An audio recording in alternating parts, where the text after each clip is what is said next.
بسم اللہ الرحمن الرحیم۔ محترم ناظرین، السلام علیکم ورحمۃ اللہ وبرکاتہ۔ نبی کریم صلی اللہ علیہ وآلہ وسلم سن 5 میں اپنے گھوڑے سے گر گئے تھے، جس سے آپ کی پنڈلی یا کندھا زخمی ہو گئے، اور آپ نے 1 مہینے تک اپنی بیویوں کے پاس نہ جانے کی قسم کھائی۔ آپ صلی اللہ علیہ وآلہ وسلم اپنے بلاخانہ پر بیٹھ گئے، جس کے زینے کھجور کے تنوں سے بنائے گئے تھے۔ صحابہ رضی اللہ عنہما مزاج پرسی کو آئے، آپ نے انہیں بیٹھ کر نماز پڑھائی اور وہ کھڑے تھے۔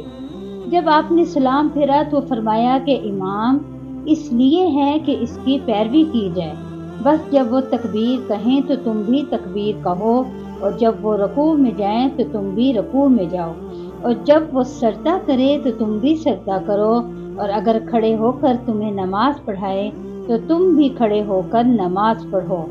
اور آپ 29 دن بعد نیچے تشریف لائے تو لوگوں نے کہا، یا رسول اللہ، آپ نے تو 1 مہینے کے لیے قسم کھائی تھی۔ آپ صلی اللہ علیہ وآلہ وسلم نے فرمایا کہ یہ مہینہ 29 دن کا ہے۔ نبی کریم صلی اللہ علیہ وآلہ وسلم نماز پڑھتے اور حائضہ ہونے کے باوجود میں ان کے سامنے ہوتی۔ اکثر جب آپ سجدہ کرتے تو آپ کا کپڑا مجھے چھو جاتا۔ انہوں نے کہا کہ آپ کھجور کے پتوں سے بنے ہوئے ایک چھوٹے سے مصلے پر نماز پڑھتے تھے۔ رسول اللہ صلی اللہ علیہ وآلہ وسلم کو کھانا تیار کر کے کھانے کے لیے بلایا۔ آپ نے کھانے کے بعد فرمایا کہ آؤ تمہیں نماز پڑھا دوں۔ انس رضی اللہ عنہ نے کہا کہ میں نے اپنے گھر سے ایک بوریا اٹھایا جو کثرت استعمال سے کالا ہو گیا تھا۔ میں نے اس پر پانی چھڑکا، پھر رسول اللہ صلی اللہ علیہ وآلہ وسلم نماز کے لیے اس بوریے پر کھڑے ہوئے، اور میں اور ایک یتیم کے رسول اللہ صلی اللہ علیہ وآلہ وسلم کے غلام ابو ضمر کے لڑکے ضمر آپ کے پیچھے صف باندھ کر کھڑے ہو گئے، اور بوڑھی عورت انس کی نانی ملائکہ ہمارے پیچھے کھڑی ہوئی۔ پھر رسول اللہ صلی اللہ علیہ وآلہ وسلم نے ہمیں 2 رکعت نماز پڑھائی اور واپس گھر تشریف لے گئے۔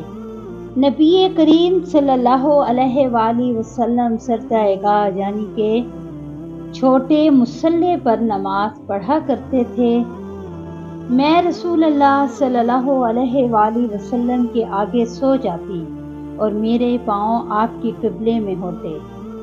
جب آپ سجدہ کرتے تو میرے پاؤں کو آہستہ سے دبا دیتے، میں اپنے پاؤں سمیٹ لیتی، اور آپ جب کھڑے ہو جاتے تو میں انہیں بھی پھیلا دیتی۔ ان دنوں گھروں میں چراغ بھی نہیں ہوا کرتے تھے۔ رسول اللہ صلی اللہ علیہ وآلہ وسلم اپنے گھر کے بچھونے پر نماز پڑھتے، اور حضرت عائشہ رضی اللہ عنہا آپ کے اور قبیلے کے درمیان اس طرح لیٹی ہوتی جیسے نماز کے لیے جنازہ رکھا جاتا ہے۔ نبی کریم صلی اللہ علیہ وآلہ وسلم اس بچھونے پر نماز پڑھتے جس پر آپ اور حضرت عائشہ رضی اللہ عنہا سوتے، اور حضرت عائشہ رضی اللہ عنہا آپ کے اور قبیلہ کے درمیان اس بستر پر لیٹی رہتی۔ ہم نبی کریم صلی اللہ علیہ وآلہ وسلم کے ساتھ نماز پڑھتے تھے۔ پھر سخت گرمی کی وجہ سے کوئی ہم میں سے اپنے کپڑے کا کنارہ سجدے کی جگہ رکھ لیتا۔ کیا نبی کریم صلی اللہ علیہ وآلہ وسلم اپنی جوتیاں پہن کر نماز پڑھتے تھے؟ تو انہوں نے فرمایا کہ ہاں۔ میں نے جریر بن عبداللہ کو دیکھا، انہوں نے پیشاب کیا، پھر وضو کیا اور اپنے موزوں پر مسح کیا، پھر کھڑے ہوئے اور موزوں سمت نماز پڑھی۔ آپ سے جب اس کے متعلق پوچھا گیا تو فرمایا کہ میں نے نبی کریم صلی اللہ علیہ وآلہ وسلم کو ایسے ہی کرتے دیکھا ہے۔ ابراہیم نخعی نے کہا کہ یہ حدیث لوگوں کی نظر میں بہت پسندیدہ تھی، کیونکہ جریر رضی اللہ عنہ آخر میں اسلام لائے تھے۔ میں نے نبی کریم صلی اللہ علیہ وآلہ وسلم کو وضو کرایا، آپ نے اپنے موزوں پر مسح کیا اور نماز پڑھی۔ انہوں نے ایک شخص کو دیکھا جو رکوع اور سجدہ پوری طرح نہیں کرتا تھا۔ جب اس نے اپنی نماز پوری کر لی تو حذیفہ رضی اللہ عنہ نے فرمایا کہ تم نے نماز ہی نہیں پڑھی۔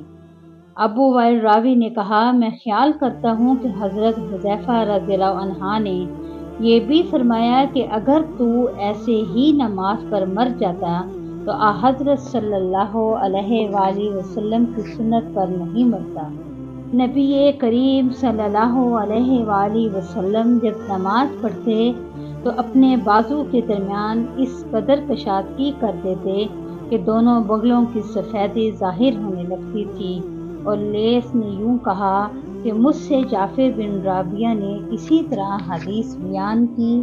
رسول اللہ صلی اللہ علیہ وآلہ وسلم نے فرمایا جس نے ہماری طرح نماز پڑھی اور ہماری طرح قبلہ کی طرف منہ کیا اور ہمارے ذبح کو کھایا تو وہ مسلمان ہے، جس کے لیے اللہ اور اس کے رسول کی پناہ ہے، بس تم اللہ کے ساتھ اس کی دی ہوئی پناہ میں خیانت نہ کرو۔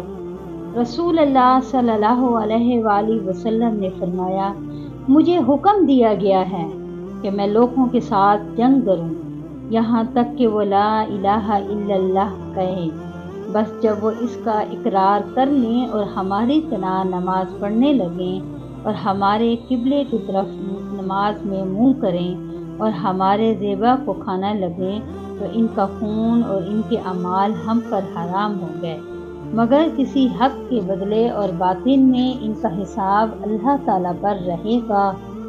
اے ابو حمزہ، آدمی کی جان اور مال پر زیادتی کو کیا چیز حرام کرتی ہے؟ تو انہوں نے فرمایا کہ جس نے گواہی دی کہ اللہ کے سوا کوئی معبود نہیں اور ہمارے قبلے کی طرف منہ کیا اور ہماری نماز کی طرح نماز پڑھی اور ہمارے ذبیحہ کو کھایا تو وہ مسلمان ہے۔ پھر اس کے وہی حقوق ہیں جو عام مسلمانوں کے ہیں، اور اس کی وہی ذمہ داریاں ہیں جو عام مسلمانوں پر ہیں۔ اور ابن ابی مریم نے کہا میں یحییٰ بن ایوب نے خبر دی، انہوں نے کہا کہ ہم سے حمید نے حدیث بیان کی، انہوں نے کہا کہ ہم سے انس بن ملک رضی اللہ عنہ نے نبی کریم صلی اللہ علیہ وآلہ وسلم سے نقل کر کے حدیث بیان کی۔ رسول اللہ صلی اللہ علیہ وآلہ وسلم نے فرمایا جب تم قضائے حاجت کے لیے جاؤ تو اس وقت نہ قبلے کی طرف منہ کرو اور نہ پیٹھ کرو، بلکہ مشرق یا مغرب کی طرف اس وقت اپنا منہ کر لیا کرو۔ ابو ایوب نے فرمایا کہ ہم جب شام میں آئے تو یہاں کے بیت الخلاء قبلہ رخ بنے ہوئے تھے، جب ہم قضائے حاجت کے لیے جاتے تو ہم مڑ جاتے اور اللہ عز جلال سے استغفار کرتے تھے۔ اور ظاہری نے عطا سے اس حدیث کو اسی طرح روایات کیا، اس میں یوں ہے کہ عطا نے کہا کہ میں نے ابو ایوب سے سنا، انہوں نے اسی طرح حضرت صلی اللہ علیہ وآلہ وسلم سے سنا۔ ایک ایسے شخص کے بارے میں پوچھا جس نے بیت اللہ کا طواف عمرے کے لیے کیا لیکن صفا اور مروہ کی صحیح نہیں کی، کہ ایسا شخص بیت اللہ کے طواف کے بعد اپنی بیوی سے صحبت کر سکتا ہے؟ آپ نے جواب دیا کہ نبی کریم صلی اللہ علیہ وآلہ وسلم تشریف لائے، آپ نے 7 مرتبہ بیت اللہ کا طواف کیا اور مقام ابراہیم کے پاس 2 رکعت نماز پڑھی، پھر صفا اور مروہ کی صحیح کی، اور تمہارے لیے نبی کریم صلی اللہ علیہ وآلہ وسلم کی زندگی بہترین نمونہ ہے۔ بھی یہ مسئلہ پوچھا تو آپ نے بھی یہی فرمایا کہ وہ بیوی کے قریب بھی اس وقت تک نہ جائے جب تک صفا اور مروہ کی صحیح نہ کر لے۔ ابن عمر کی خدمت میں ایک آدمی آیا اور کہنے لگا اے لو یہ رسول اللہ صلی اللہ علیہ وآلہ وسلم آ پہنچے اور آپ کعبہ کے اندر داخل ہو گئے۔ ابن عمر نے کہا کہ میں جب آیا تو نبی کریم صلی اللہ علیہ وآلہ وسلم کعبے سے نکل چکے تھے۔ میں نے دیکھا کہ بلال دونوں دروازوں کے سامنے کھڑے ہیں۔ میں نے بلال سے پوچھا کہ کیا نبی کریم صلی اللہ علیہ وآلہ وسلم نے کعبے کے اندر نماز پڑھی ہے؟ انہوں نے کہا کہ ہاں۔ 2 رکعات اور ان 2 ستونوں کے درمیان پڑی تھی جو کعبہ میں داخل ہوتے وقت بائیں طرف واقع ہیں۔ پھر جب باہر تشریف لائے تو کعبے کے سامنے 2 رکعات نماز ادا فرمائی۔ جب نبی کریم صلی اللہ علیہ وآلہ وسلم کعبے کے اندر تشریف لے گئے تو اس کے چاروں کونوں میں آپ نے دعا کی اور نماز نہیں پڑھی۔ پھر جب باہر تشریف لائے تو 2 رکعت نماز کعبے کے سامنے پڑھی اور فرمایا کہ یہ قبلہ ہے۔ نبی کریم صلی اللہ علیہ وآلہ وسلم نے 16 یا 17 ماہ تک بیت المقدس کی طرف منہ کر کے نمازیں پڑھیں اور رسول اللہ صلی اللہ علیہ وآلہ وسلم دل سے چاہتے تھے کہ کعبے کی طرف منہ کر کے نماز پڑھیں۔ آخر اللہ تعالیٰ نے یہ آیت نازل فرمائی، ہم آپ کا آسمان کی طرف بار بار چہرہ اٹھانا دیکھتے ہیں۔ پھر آپ نے کعبے کی طرف منہ کر لیا اور احمقوں نے جو یہودی تھے کہنا شروع کیا کہ انہیں اگلا قبلے سے کس چیز نے پھیر دیا۔ آپ فرما دیجئے کہ اللہ ہی کی ملکیت ہے، مشرق اور مغرب اللہ جس کو چاہتا ہے سیدھے راستے کی ہدایت کر دیتا ہے۔ جب قبلہ بدلا تو ایک شخص نے نبی کریم صلی اللہ علیہ وآلہ وسلم کے ساتھ نماز پڑھی۔ پھر نماز کے بعد وہ چلا اور انصار کی ایک جماعت پر اس کا گزر ہوا جو عصر کی نماز بیت المقدس کی طرف منہ کر کے پڑھ رہے تھے۔ اس شخص نے کہا کہ میں گواہی دیتا ہوں کہ میں نے نبی کریم صلی اللہ علیہ وآلہ وسلم کے ساتھ وہ نماز پڑھی ہے جس میں آپ نے موجودہ قبلہ کعبے کی طرف منہ کر کے نماز پڑھی ہے۔ پھر جب وہ جماعت نماز کی حالت میں ہی مڑے گی تو کعبے کی طرف منہ کر لیا۔ نبی کریم صلی اللہ علیہ وآلہ وسلم اپنی سواری پر خواہ اس کا رخ کس طرف ہو نفل نماز پڑھتے تھے، لیکن جب فرض نماز پڑھنا چاہتے تو سواری سے اتر جاتے اور قبلے کی طرف منہ کر کے نماز پڑھتے۔ نبی کریم صلی اللہ علیہ وآلہ وسلم نے نماز پڑھائی۔ ابراہیم نے کہا مجھے نہیں معلوم کہ نماز میں زیادتی ہوئی یا کمی۔ پھر جب آپ نے سلام پھیرا تو آپ سے کہا گیا کہ یا رسول اللہ کیا نماز میں کوئی نیا حکم آیا ہے؟ آپ نے فرمایا آخر کیا بات ہے؟ لوگوں نے کہا آپ نے اتنی رکعتیں پڑھی ہیں۔ یہ سن کر آپ صلی اللہ علیہ وآلہ وسلم نے اپنے دونوں پاؤں پھیرے اور قبلے کی طرف منہ کر لیا اور سہو کے 2 سجدے کیے اور سلام پھیرا۔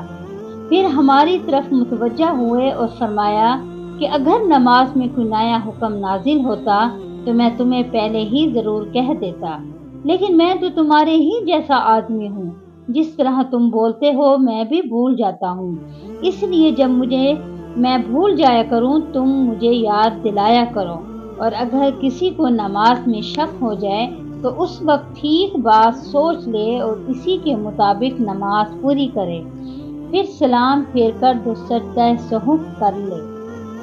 میری 3 باتوں میں جو میرے منہ سے نکلا میرے رب نے ویسے ہی حکم فرمایا۔ میں نے کہا تھا کہ یا رسول اللہ اگر ہم مقام ابراہیم کو نماز پڑھنے کی جگہ بنا سکتے تو اچھا ہوتا۔ اس پر یہ آیات نازل ہوئی اور تم مقام ابراہیم کو نماز پڑھنے کی جگہ بنا لو۔ دوسری آیت پردے کے بارے میں ہے۔